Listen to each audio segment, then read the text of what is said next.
क्या हम वाकई अपने बच्चों के भविष्य को लेकर गंभीर हैं या फिर किसी बड़े हादसे का इंतजार कर रहे हैं? नमस्कार, मैं हूं आपके साथ आदर्श मिश्रा और आप देख रहे हैं इंडिया न्यूज।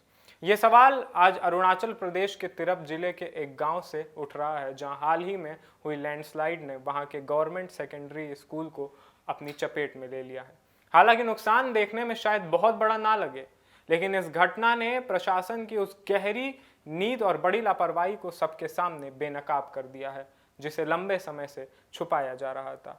सच तो यह है कि इस सरकारी स्कूल की हालत पहले से ही बेहद खस्ता और जर्जर बनी हुई थी, और अब इस लैंडस्लाइड ने पूरे इलाके का ध्यान इस गंभीर समस्या की तरफ खींच लिया है। इस हादसे की वजह से स्कूल के क्लासरूम को सीधा नुकसान पहुंचा है, और जहां मासूम बच्चे बैठकर अपने कल का सपना बुनते थे।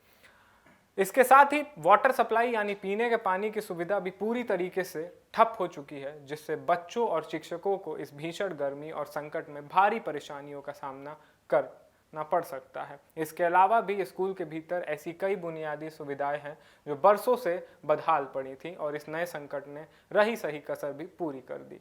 सबसे बड़ा सवाल ये उठता है कि आखिर हमारे नौनिहालों की जिंदगी के साथ ये खिलवाड़ कब तक चलेगा।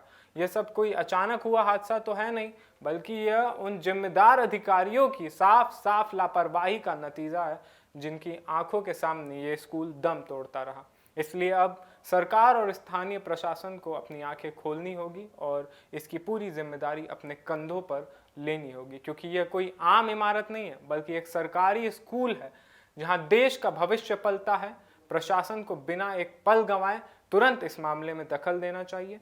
क्षतिग्रस्त क्लासरूम की तुरंत मरम्मत करवानी चाहिए, पानी की व्यवस्था को तुरंत बहाल करना चाहिए, और स्कूल की हर एक कमी को हमेशा के लिए दूर करना चाहिए, ताकि वहां पढ़ने वाले बच्चों की सुरक्षा और उनकी शिक्षा के साथ दोबारा ऐसा घिनौना समझौता ना हो सके।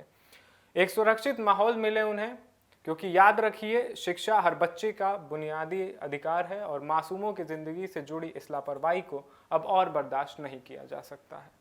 ऐसी और खबरों के लिए जुड़े रहें हमारे साथ।